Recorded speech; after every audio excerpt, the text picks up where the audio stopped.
ওই তো ওরা এসে গেছে।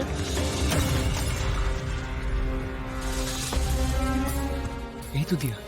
যাক বাবা, দিয়ার কিচ্ছু হয়নি।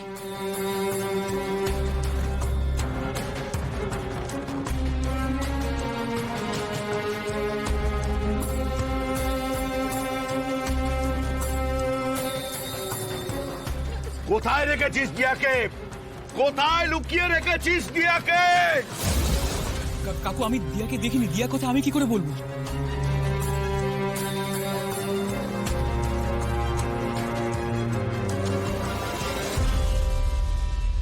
কি ব্যাপার, এত ভিড় কেন? কিছু না মেসমশাই, দিয়া আমাদের বাড়িতে আছে সেটা সম্পূর্ণ আপনাকে ফোন করে বললো, আর আপনি বড়দিকে না জানিয়ে দিয়াকে আনতে চলে গেছেন। তো ভাইরা ভাই ভেবেছে যে সায়ন দিয়াকে কিডন্যাপ করেছে, তাই নিয়েই ছোটখাটো ঝামেলা হয়েছে আর কি। এখন অল গুড। ছি ছি ছি, এ আমি কি করলাম?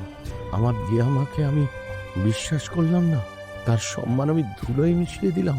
তিলকে তাল করার স্বভাব তোর আর গেল না। সরি বল, সরি বল। দেখুন ওদেরকে, কিরকম লোক দেখুন, সোনাও বিক্রি করে, মেয়েও বিক্রি করে। আমাকে ক্ষমা করো মানিকদা, আসলে মেয়েটাকে নিয়ে খুব চিন্তা হয় জানো, খুঁজে পাওয়া যাচ্ছে না তো,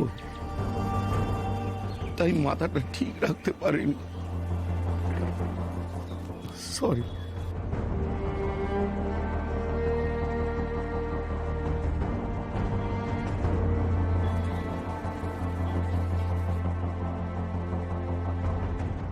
সরি বাবা, খুব সরি, আমার ভুল হয়ে গেছে বাবা।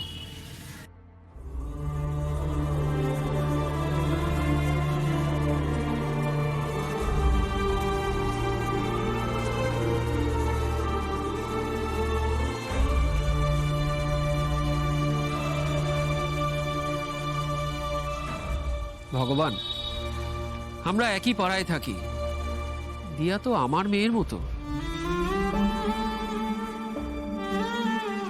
এক বাবা হয়ে অন্য বাবার কষ্ট বুঝবো না? আরে বাবা, তোমার মেয়ে তো আমারই মেয়ে নাকি, এটুকু তো বুঝবে।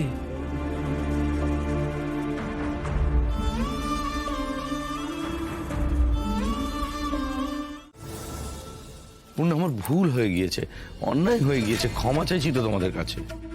ভুলটা যদি চার দেওয়ালের মধ্যে হতো তাহলে সেটা শোধরানো যেত। ভুলটা যখন রাস্তায় এতগুলো লোকের মাঝখানে ছড়িয়ে পড়ে তখন সেটাকে আর শোধরানো যায় না, তার মাসুল দিতে হয়।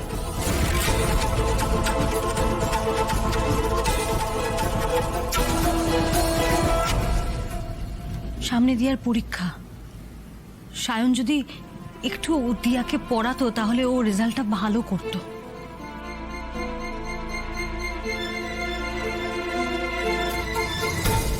সেই পথটাও তুমি বন্ধ করে দিলে।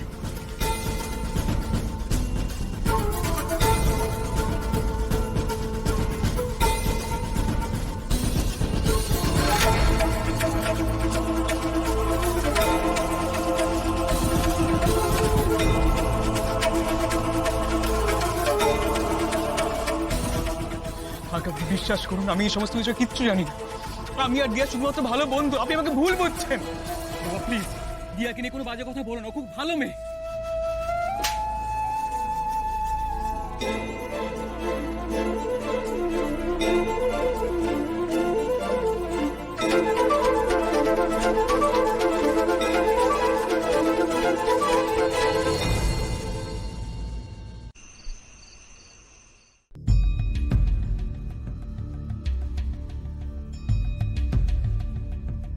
যে কাজের জন্য তুমি ওকে দোষারোপ করছো, আমার ছেলে এরকম কাজ করতে পারে। আমি তো আপনাকে নিজে বারবার সেটা করে ওকে বলছি, বুঝতে ওদের সঙ্গে আমার দেখাই হয়নি, তাও আপনি করতে পারে। সবার সামনে আমাকে আর আমার আমি বাবাকে বহু শয়তান দেখেছি, এইভাবে অপমান আজ করছে। তোমার মধ্যে তাদের ছায়া দেখলাম।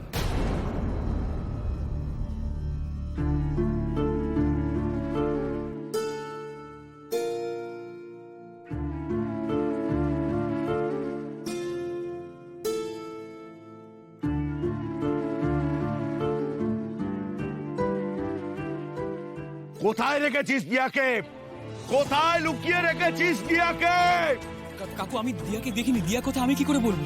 আমি কিন্তু শেষবারের মতো জিজ্ঞাসা করছি, না হলে কিন্তু খুব খারাপ হয়ে যাবে। বল আমার মেয়েকে কোথায় লুকিয়ে রেখেছিস? এবার বুঝতে পারছো তো, সেদিন তুমি তোমার অন্তরের কথা শোনোনি। অন্যের কথা শুনে দৌড়লে ক্ষতি হয় ভগবান দাস। আজ তুমি সবার সামনে মুখ থুবড়ে পড়লে, মাথা নিচু করে সবার কাছে ক্ষমা চাইলে, কিন্তু এটার কোনো প্রয়োজনই ছিল না যদি সেদিন তুমি নিজের ওপর বিশ্বাস রাখতে। ভুলটা যদি চার দেওয়ালের মধ্যে হতো